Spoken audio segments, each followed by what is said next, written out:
I've taken care of myself since I was 16, never asked my parents for a dime. Worked 2 jobs, skipped vacations, and finally bought my first house at 24. At a family barbecue, my mom pointed at me and shouted, "You stole your brother's future." A week later, I got served.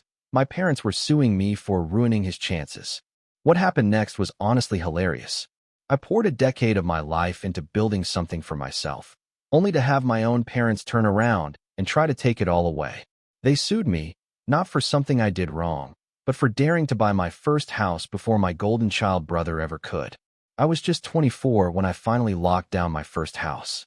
Man, it was nothing fancy. A small, 2-bedroom place with chipped paint, a front gate that fought you every time, and a yard that was basically a jungle. To anyone else, it was just a fixer-upper, a typical starter home. But to me, it was everything. It was proof. Proof of almost 10 years of relentless grinding. Since I was 16, I'd been completely self-sufficient. I juggled 2 jobs all through high school, working insane hours, ditching parties, skipping every summer trip.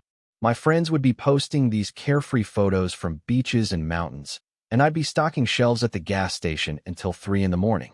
I never once asked my parents for a dime.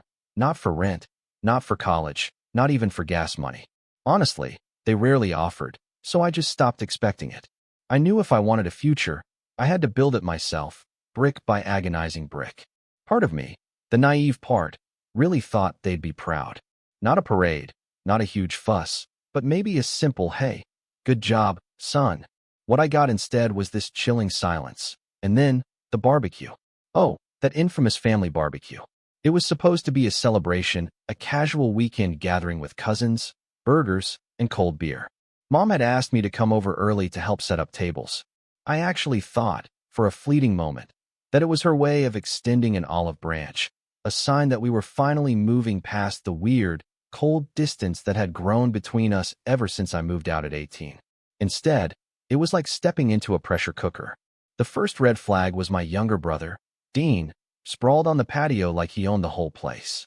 He's 22, still living at home, no job, no real plans, and for reasons I will never, ever understand, my parents treat him like he's made of glass.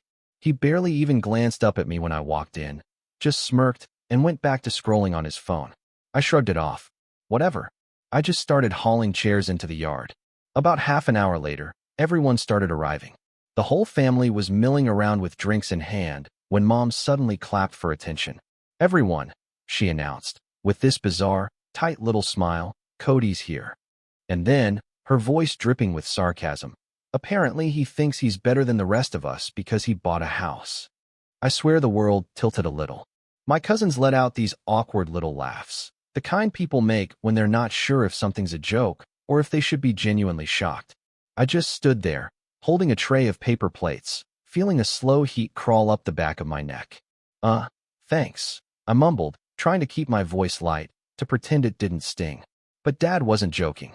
He took a long swig of beer and said, loud enough for the whole yard to hear, "Must be nice to play landlord while your brother can't even get ahead. Some of us actually care about family." That one hit me hard. I wasn't even sure what he meant. I had never once said no when they asked for small favors. Just last month, I'd lent Dean my car for an entire week when his broke down, without complaint. I tried to hold it together. I sat down with a paper plate full of food, praying the moment would just pass. But Mom wasn't done. She started telling everyone how unfair it was that I had a house while Dean was struggling to find his footing. Of course, she conveniently left out the part where Dean had just turned down 3 job interviews because he didn't feel like working retail. Then, right as everyone was about to dig in, she turned to me, pointed her finger straight across the table, and said, with absolute conviction, "You stole your brother's future." It was like getting slapped right in front of my entire family. My fork clattered onto my plate. My appetite vanished. "Excuse me," I asked, my voice barely a whisper. She crossed her arms, looking like she'd just delivered some kind of final, undeniable verdict. "You bought that house before Dean had a chance. Now the market's impossible, and you locked him out. How's he supposed to start a life when you took the opportunity first?" I honestly thought I misheard her. The house I bought was a foreclosure, a place I'd been saving for since I was 17. It had absolutely nothing to do with Dean, but no one said a word. Not Dad, Not my cousins, not even my aunt, who usually loved drama. Everyone just stared at me like they were waiting to see what I'd do. I left early. I didn't slam doors. I didn't yell. I just stood up, thanked them for dinner, and drove home with my chest tight and my jaw aching from clenching it so hard. That night, I sat in my empty living room. No furniture yet, just boxes and a folding chair, and I couldn't shake the humiliation. I replayed Mom's words over and over. Stole his future. Like buying something with my own money was theft. Like I owed Dean something. For the first time, I felt pure, unadulterated anger. Not just at them, but at myself for always trying to be the good son. For thinking that if I just worked hard enough, they'd finally respect me. Then came the kicker. A week later, I heard a knock at my door. It was a process server. I actually laughed at first, thinking it was a mistake, until I saw the envelope. My parents were suing me. The claim? Intentional interference with Dean's economic prospects. I had to read it 3 times before it finally sank in. They were literally blaming me in court for buying a house before Dean could. And that's when something in me shifted. The anger turned into something sharper, colder. This wasn't just a family argument anymore. This was war. The lawsuit hit me harder than I expected. Not just because it was utterly absurd, but because it was a line I never thought my own parents would cross. I had always known they favored Dean. It was obvious. But I had convinced myself it was just a little brother thing. The kid gloves treatment, the extra dessert slices at dinner, the new sneakers when mine had to last an extra year. I thought once we were all adults, we'd finally be on equal footing. But that envelope was proof. We weren't even in the same arena. The very next day, I drove to my parents' house. Not because I wanted to yell, not yet. I just needed answers. Mom opened the door like nothing had happened. "Oh, good. You're here," she said, stepping aside as though we were just meeting for coffee. I held up the envelope. "You sued me." She didn't even flinch. "You forced our hand, Cody. You left us no choice." No choice. I could feel my voice rising, so I forced it down. "Mom, this is insane. You're trying to take me to court because I bought a house with my own money." Dad walked in from the kitchen, wiping his hands on a towel like he'd been waiting for this exact moment. "You knew your brother was planning to move out," he said. "You scooped up a house before he could, knowing it would crush him." I blinked. What house was Dean going to buy? He doesn't even have a job. "Not yet," Dad said, like that solved anything. "But we were going to help him with a down payment. You ruined that plan by buying in the same neighborhood." I stared at them, speechless. "So, let me get this straight. You were going to buy Dean a house, but now you can't because you think there aren't enough houses to go around." Mom crossed her arms. "It's about fairness, Cody. You don't need a house yet. You could have waited. You should have waited, but you just had to rub it in our faces." That one made me laugh. "Rub it in your faces?" "Mom, I hadn't even told you until after the closing. I thought maybe you'd be proud of me." She gave me this pitying look, the kind you give a child who just doesn't understand. "We would be proud if you thought about someone other than yourself for once." Something in me cracked at that moment. I realized nothing I said was going to matter. They had already decided I was the villain of this story. I left before I said something I couldn't take back. But walking away didn't make it better. Over the next few weeks, it felt like my entire family turned into a PR machine for Dean. My aunt called to say I should do the right thing and sign over the house to my brother since he needed it more. My cousin texted me a link to some article about housing inequality with a little thumbs up emoji, as if that somehow proved I was hoarding resources. Even my grandma, who usually stayed out of drama, called me late one night to tell me she was disappointed in me for putting myself before family. Dean, of course, loved the attention. He started posting cryptic things on social media, stuff like, "Some people don't care if you sink as long as they swim," and "Imagine taking what was meant for someone else." His friends piled on in the comments, turning me into the villain in a story I hadn't agreed to be part of. The worst was the next family dinner. I almost didn't go, but a part of me still hoped maybe they'd calm down. Maybe this would blow over. It didn't. As soon as I walked in, I felt the air change. Dean was sitting at the head of the table, my dad's seat, holding court like he was king of the world. He smirked when he saw me. "Oh, look," he said loud enough for everyone to hear. "The home wrecker's here." I tried to ignore him and sat down quietly, but Mom wouldn't let it slide. "You know, Cody, we're giving you a chance to make this right before things get ugly. If you just sell the house and split the profit with your brother, we can drop the lawsuit." I couldn't believe what I was hearing. Drop the lawsuit, I said, my voice rising. You think I'm going to give up my house? My house. Because you decided Dean deserves it more? Dad leaned forward, elbows on the table. You wouldn't have been able to buy that place without all the lessons we taught you. Without the roof over your head while you worked those jobs, you owe us. I had to take a deep breath before I spoke, because every part of me wanted to yell. I paid rent when I lived here, I said, my voice razor sharp. Remember that? I started giving you money every month when I was 16. You charged me for groceries. I didn't owe you anything then, and I sure as heck don't owe you now. That's when Dean decided to chime in. You've always been jealous, he said, smirking. You can't stand that Mom and Dad love me more, so you try to buy your way into being the golden child. I stared at him. Dean, I don't want to be the golden child. I just wanted a house. That's it. You're the one turning this into a competition. He just shrugged. If you really cared about this family, you'd give me a chance to have what you have. That was when I realized it. They didn't see me as part of the family anymore. I was just a resource to be mined, a walking wallet who had the audacity to use his money on himself. When I got home that night, there was a voicemail from my mom. Her voice was icy, controlled. If you don't cooperate, Cody, we will have no choice but to escalate. You think this is just a lawsuit, but we can make things very difficult for you.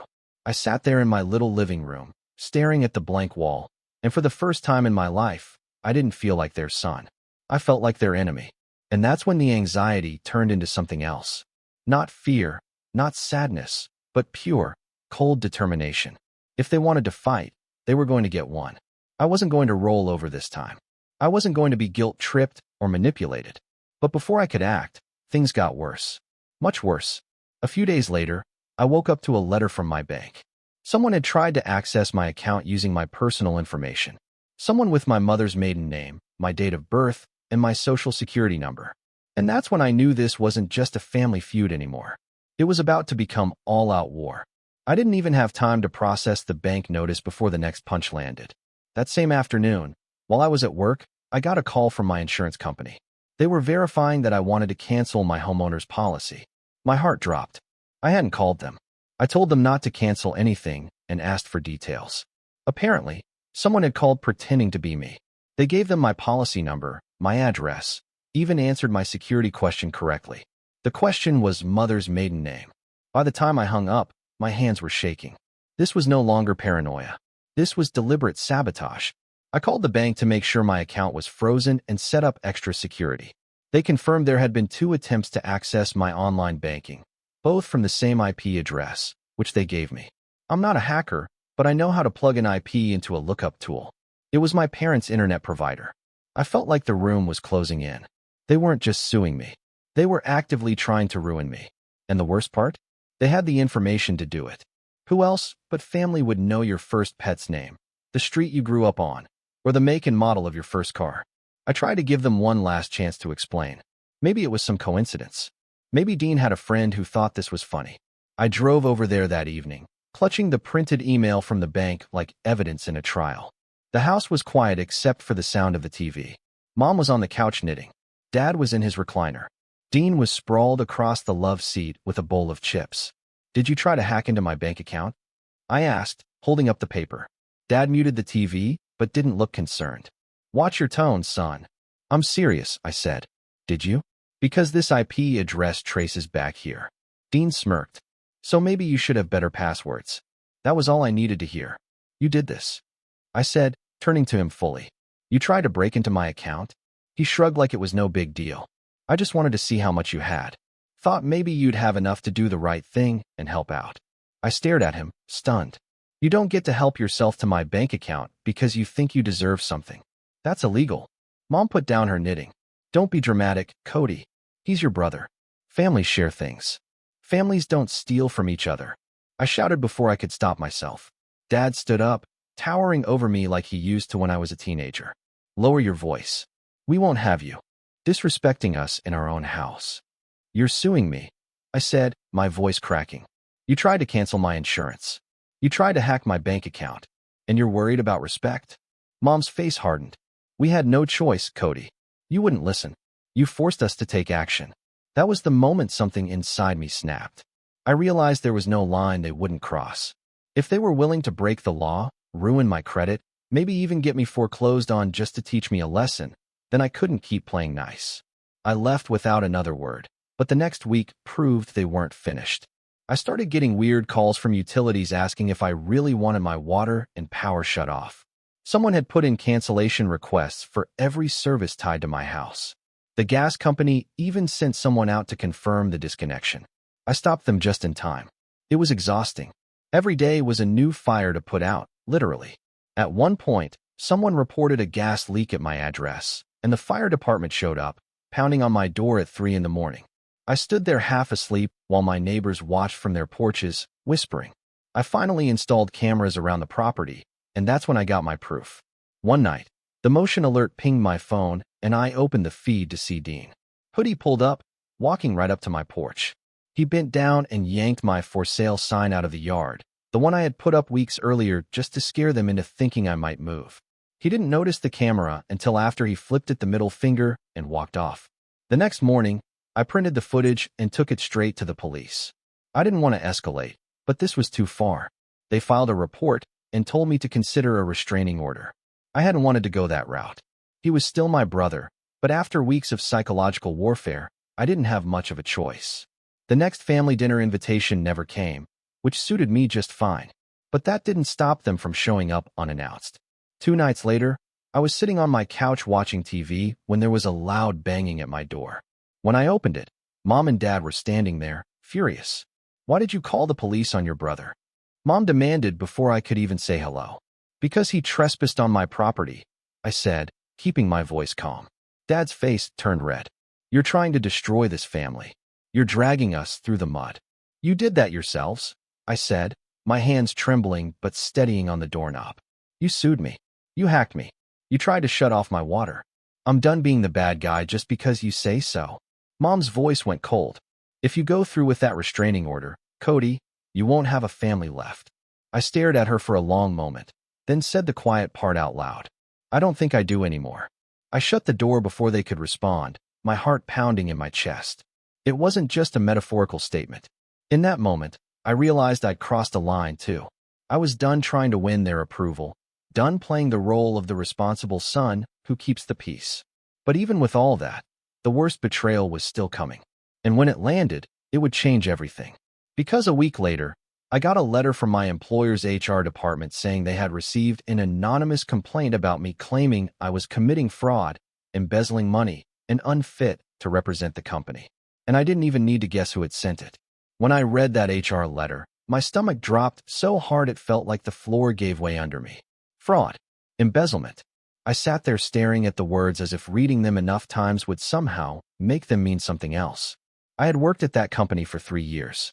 I was the guy who stayed late to finish projects, covered for people when they called in sick, never complained about overtime. And now, thanks to an anonymous complaint, they were investigating me like I was some kind of criminal. The next day, I had to sit through a humiliating meeting with HR and my manager, going over every transaction I'd signed off on in the last 12 months. My hands were clammy, my throat dry. Even though I knew I had done nothing wrong, it didn't matter. The stain of suspicion was there now. They put me on administrative leave pending investigation, which was just corporate speak for, "We don't trust you until we're sure." I drove home numb, the whole world buzzing in my ears. Losing my job would mean losing my income, which meant my house would be on the line. And deep down, I knew that was exactly what my parents wanted, to break me down until I had no choice but to come crawling back, willing to do whatever they said just to survive. The next few weeks were a blur. Every day felt like walking through wet cement.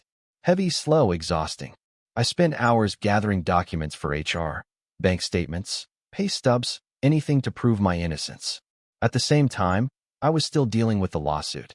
The court date was looming, and my attorney, the cheapest I could find, warned me it was going to get ugly. The stress started to show.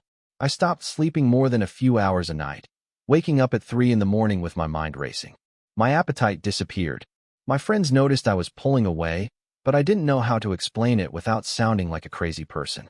"My family is suing me and trying to ruin my life" isn't exactly casual conversation.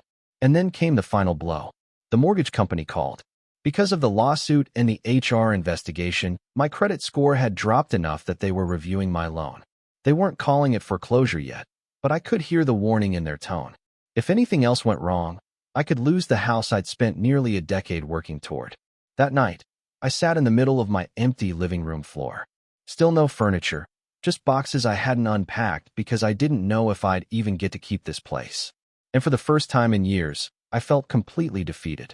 I thought about all the nights I'd worked back-to-back shifts, coming home too tired to do anything but collapse on my mattress. I thought about the vacations I skipped, the things I sold just to make rent, the way I'd clawed my way up from nothing.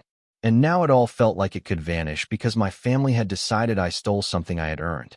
I don't know how long I sat there, just staring at the wall, listening to the hum of the refrigerator. Long enough for the anger to drain out of me, replaced by something quieter, heavier.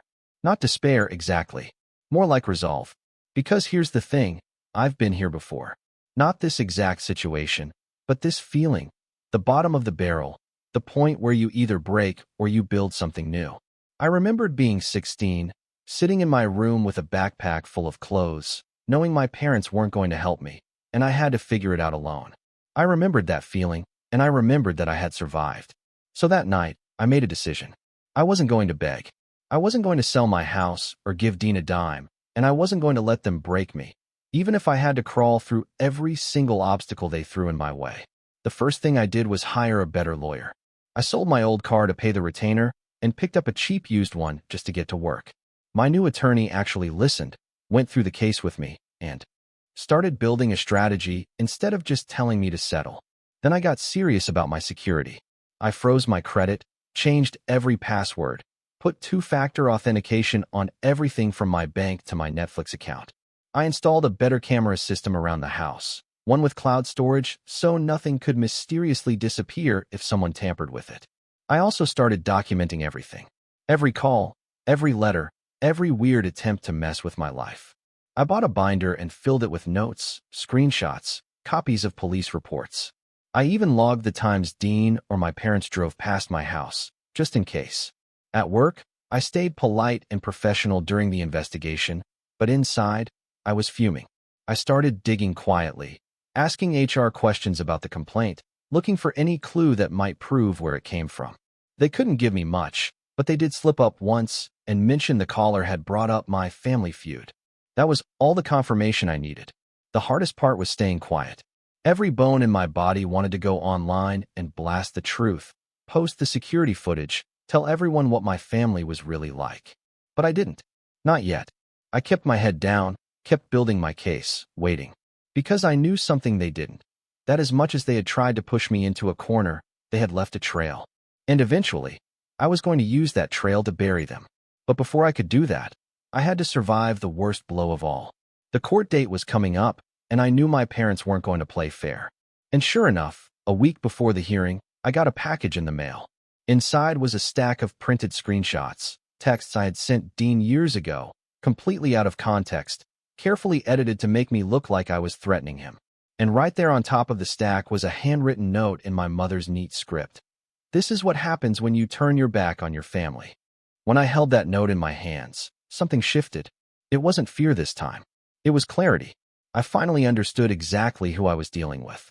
My parents weren't just angry or disappointed or even petty. They were willing to burn everything down. Me, my job, my reputation, just to prove that they still controlled the narrative. And for the first time in months, I felt a strange kind of calm wash over me. Because when you realize the other side is willing to play dirty, you stop wasting energy trying to be the better person and start focusing on winning. The next morning, I called my lawyer and handed over the package. He flipped through the pages, his brows rising higher with every sheet. "This is good," he said. I blinked. "Good. It's fabricated," he said, holding up one of the screenshots. "See here? The timestamps don't line up. And this one? You didn't even have this phone number 3 years ago. This is going to make them look very, very bad in front of a judge." For the first time since this whole mess started, I actually smiled. That moment lit a fire under me. I doubled down on gathering evidence. I pulled my phone records, my bank statements, even got an affidavit from a friend who'd been there when some of those supposed threats were sent. My lawyer compiled everything into a neat, damning little portfolio. At the same time, things at work started turning around. HR finished their investigation and cleared me completely. In fact, they found the anonymous complaint so baseless and malicious that they flagged it as harassment and passed the information to legal. My manager called me personally to tell me I could come back.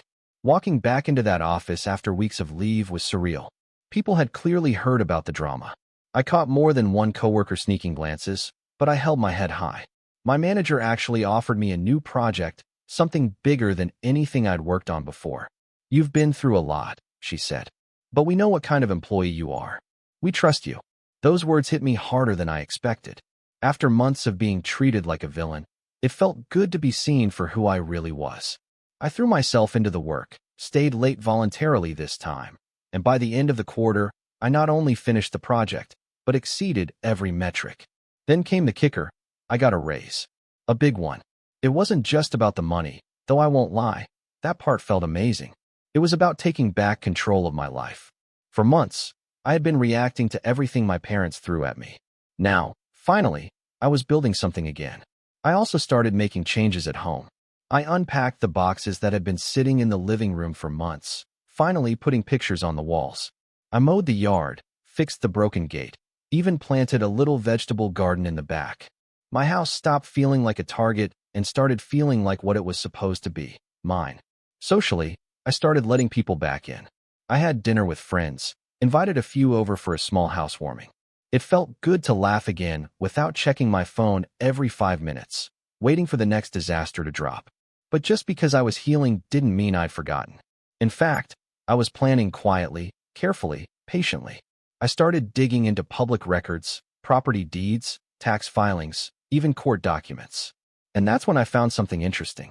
My parents weren't as financially stable as they pretended to be. They had taken out a second mortgage on their house 2 years ago, and judging by the liens attached, they were behind on payments. Suddenly, their obsession with my house made a lot more sense. They weren't just angry that I had succeeded, they were desperate. I didn't rush to act on this information. Instead, I tucked it away, adding it to the binder with the rest of my evidence. If they wanted to paint me as the villain, fine. I'd play the part, but on my own terms. A week before the court date, my lawyer scheduled the deposition with them. I sat quietly as he questioned them, calm and professional. Mom tried to maintain her righteous fury, but the cracks were showing. Every time they brought up Dean's future, my lawyer calmly pointed out that Dean had no job, no savings, and no concrete plan to purchase a house, and that my purchase had no bearing on his ability to buy one later. Then he pulled out the forged screenshots. "Can you confirm these are authentic?" he asked. Mom hesitated, just a fraction of a second too long. "Yes," she said finally. "Interesting," my lawyer said, flipping to the next page. "Because our expert analysis shows these were created on a phone that belongs to your younger son, Dean. Would you like to revise your answer?" I'll never forget the look on her face. For once, she didn't have a snappy reply. After the deposition, my lawyer turned to me with a grin. "They're going to regret ever filing this lawsuit." I could feel it, too. The shift in power. For the first time in this entire ordeal, I wasn't the one on the defensive. And as the court date crept closer, I felt something else rising in me. Not just confidence, but something sharper. They had humiliated me, sabotaged me, tried to destroy my career. They had crossed every line imaginable, and then acted shocked when I fought back. I wasn't just going to win this case. I was going to make sure they thought twice before ever coming after me again. And the perfect opportunity to do it was about to present itself in the very same courtroom where they thought they'd see me broken. By the time the court date was set, I was no longer just defending myself. I was preparing an offensive strike. The deposition had been my first real taste of leverage, and I realized just how much power came from simply having the truth organized and ready to drop at the right moment. I spent the next several weeks turning my binder into a weapon. Every page was perfectly labeled, cross-referenced, tabbed, evidence of the hacking attempt, printed with IP logs, and a notarized statement from my internet provider confirming the trace. Proof of the false insurance cancellations, copies of the calls, dates, and times, plus the letters reversing them. Security footage of Dean trespassing. 3 different angles synced together and burned onto a thumb drive. But the most devastating piece of evidence wasn't even about me. It came to me one night while I was doing my usual background digging. I was scrolling through county records when I found something I hadn't noticed before. My parents' names were listed on a pending foreclosure notice. At first, I thought it was a mistake. I drove to the county clerk's office to double-check, and sure enough, there it was. Their house, the house where we grew up, was weeks away from being auctioned if they didn't bring the mortgage current. And suddenly everything clicked. Their rage at me buying a house wasn't just about favoritism or Dean's future. It was about fear. They were losing their house, their status, the one thing they'd always held over my head. We put a roof over yours. And they couldn't stand the idea that I'd have a roof of my own while theirs was slipping through their fingers. I sat in my car in the clerk's parking lot for a long time, just staring at the document. A younger version of me might have felt pity, maybe even offered to help. But that version of me was gone. They had tried to ruin me, to strip me of everything I'd built. If they wanted a fight, I was going to give them one. I called my lawyer that night and told him what I'd found. Interesting leverage, he said, in that calm way lawyers do when they know exactly how to use a piece of information. If they keep pushing this, we can subpoena their financials. Once those foreclosure notices become part of the public record in court, it's going to be hard for them to keep playing the righteous parents act. The timing couldn't have been better. My HR department had not only cleared me, but offered to write a formal letter attesting to my good character and excellent performance. My boss even volunteered to appear in court if needed, to testify that the complaint was baseless and likely malicious. In other words, I had credibility. They didn't. But I wasn't content to just let the court hearing be the end of it. Quietly, I started lining up things they didn't even know were coming. I met with my bank and got pre-approved for a line of credit. I started speaking with a real estate attorney, not because I planned to sell my house, but because I wanted to be prepared if they tried to file a lien or pull some last-minute stunt. And perhaps most importantly, I started talking to people in the family. Not to beg, not to explain myself, but to let them know what was really going on.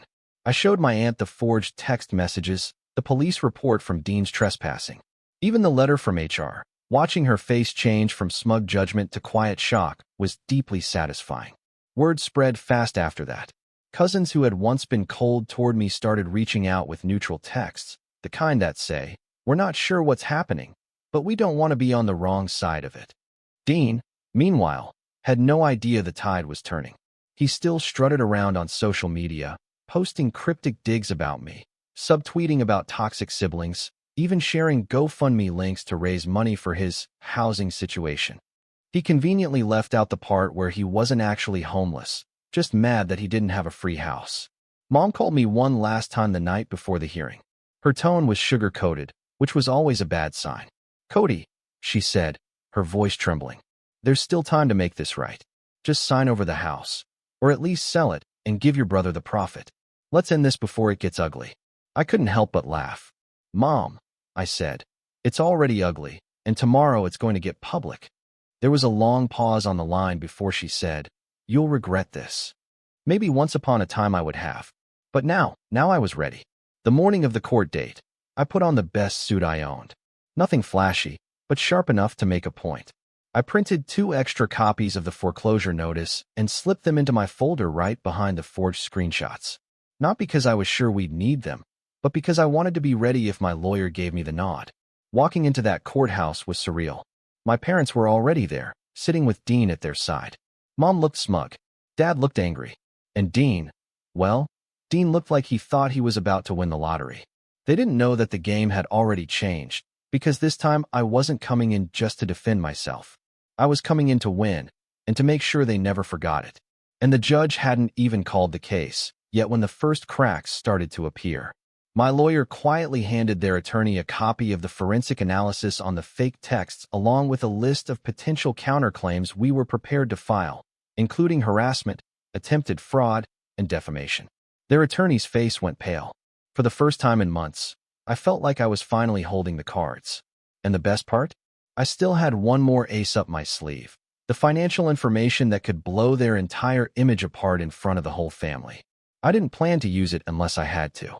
But if they pushed me, I was more than ready.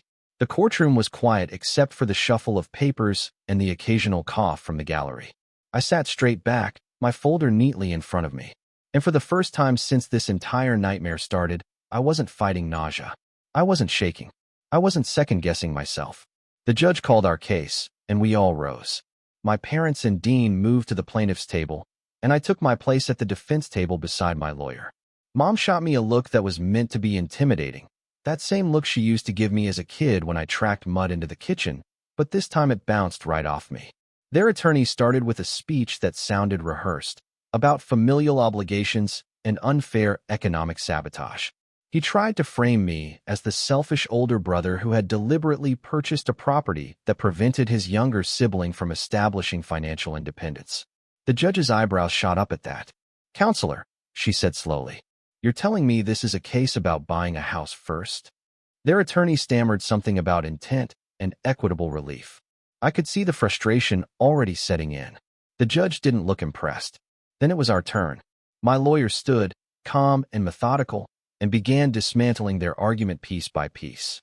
He presented my bank records showing years of savings, pay stubs from my 2 jobs during high school, documentation proving I paid rent to my parents while living at home. "This purchase," my lawyer said, gesturing to the closing documents, "was the result of nearly a decade of hard work. There is no evidence that my client interfered with the plaintiff's ability to buy a home. In fact, the plaintiff does not currently have employment, pre-approval, or savings that would allow him to make such a purchase. This lawsuit is not only baseless, it is malicious." Then came the good part, the exhibits we'd been saving. First, the security footage. Dean's face turned bright red as the video played, showing him trespassing on my property and yanking out my sign before flipping off the camera. The courtroom was silent except for a quiet gasp from somewhere in the back, probably my aunt. Then came the forged screenshots. My lawyer handed them to the judge along with the forensic analysis. "As you can see, Your Honor, these messages were fabricated in an attempt to paint my client as hostile and threatening. They were created on the plaintiff's personal device." The judge's expression hardened. "Plaintiff," she said, turning to Dean, "is this true?" Dean stammered something about jokes and memes, but the damage was done. The judge ordered the documents entered into the record as evidence of bad faith. And then, just when I thought we might be done, my lawyer slid one final document across the table. "Your Honor," he said, "we would also like to submit into evidence these public records which show the plaintiffs are currently in default on their own mortgage and facing foreclosure proceedings." He paused, letting that sink in. "This is relevant as it establishes motive for their attempt to seize my client's property." It was like dropping a bomb in the room. Mom's face drained of color. Dad sat back in his chair, jaw clenched. Dean looked confused, like he hadn't even known. The judge leafed through the papers, then looked up at their attorney. "Counselor, is this accurate?" Their attorney hesitated before nodding. "Yes, Your Honor." The judge exhaled sharply and set the papers down. "In light of this new information, I am dismissing this case with prejudice." That meant they couldn't refile. I should have felt relief, and I did. But mostly, what I felt was control returning to me, inch by inch. But I wasn't done yet, because as we walked out of the courtroom, my lawyer reminded them in front of everyone that we were considering filing counterclaims for harassment, attempted fraud, and defamation. "My client has been put through significant financial and emotional stress as a result of your actions," he said smoothly. "We will be seeking damages." Mom's mouth opened like she was going to argue, but Dad put a hand on her arm, his face dark. I didn't say a word until we were outside. That's when I finally turned to them. "You wanted to take everything from me," I said quietly. "You wanted me broken. Instead, you lost, and everyone saw it. Next time you think about coming after me, remember how this ended." And then I walked away, leaving them standing on the courthouse steps. I got into my car and sat there for a minute, just breathing. For months, I'd felt like I was drowning. Now, for the first time, I felt like I had my head above water again. But I wasn't finished, because if they thought the courtroom was the end of my revenge, they were about to learn otherwise. I went home and called my lawyer back. "Let's move forward with the counterclaim," I said. He smiled through the phone. "I was hoping you'd say that." What came next would not just clear my name. It would make sure my parents and Dean paid for every sleepless night, every sabotaged bill, every lie they'd spread about me. And it would be public. Filing the counterclaim felt like crossing a finish line I'd been running toward for months. This time, I wasn't reacting. I was in control. My lawyer filed claims for harassment, defamation, and attempted fraud, backed by every piece of evidence we had meticulously collected. The forged screenshots, the IP logs, the security footage, even the letters from my job confirming the false complaint had put me on unpaid leave. The response from my parents came a week later, and it was almost laughable. Suddenly, they were singing a different tune.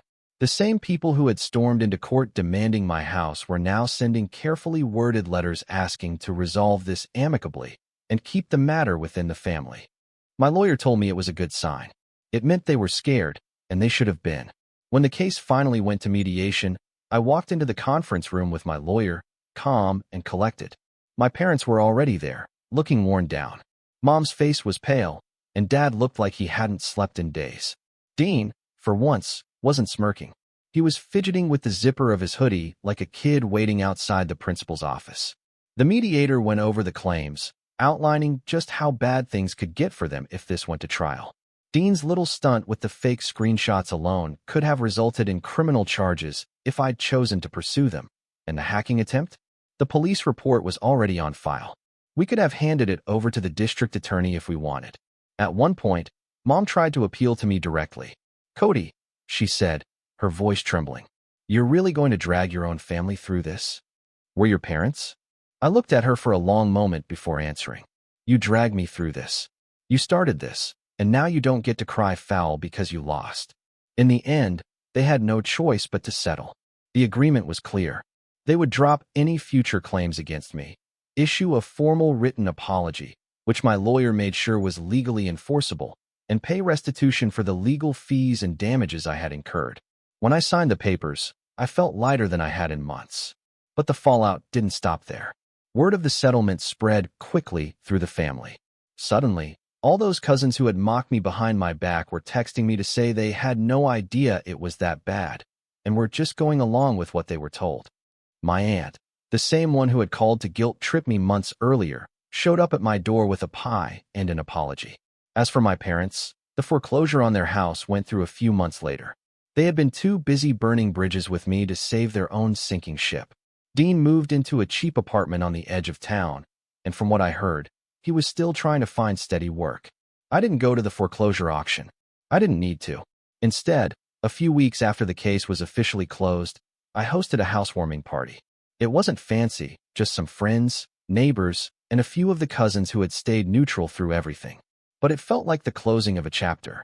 At one point during the evening, as the sun was setting, I stood in my backyard looking at the little vegetable garden I'd planted months earlier. It had grown in nicely, green and full of life. A quiet reminder of everything I had fought for. And then my phone buzzed, a text from an unknown number. It was my mom. "All we ever wanted was for you to be part of this family," she wrote. I stared at it for a while before typing back. "I was part of this family until you decided I wasn't." Then I set my phone down, turned back to my guests, and raised a glass. "To new beginnings," I said. They cheered, and for the first time in what felt like forever, I believed it.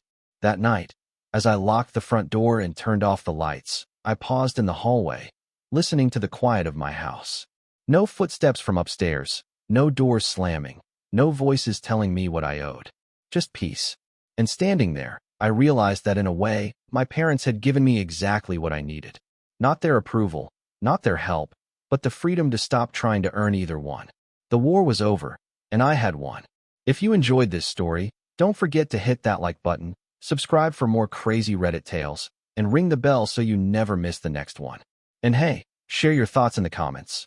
I'd love to know what you would have done in this situation.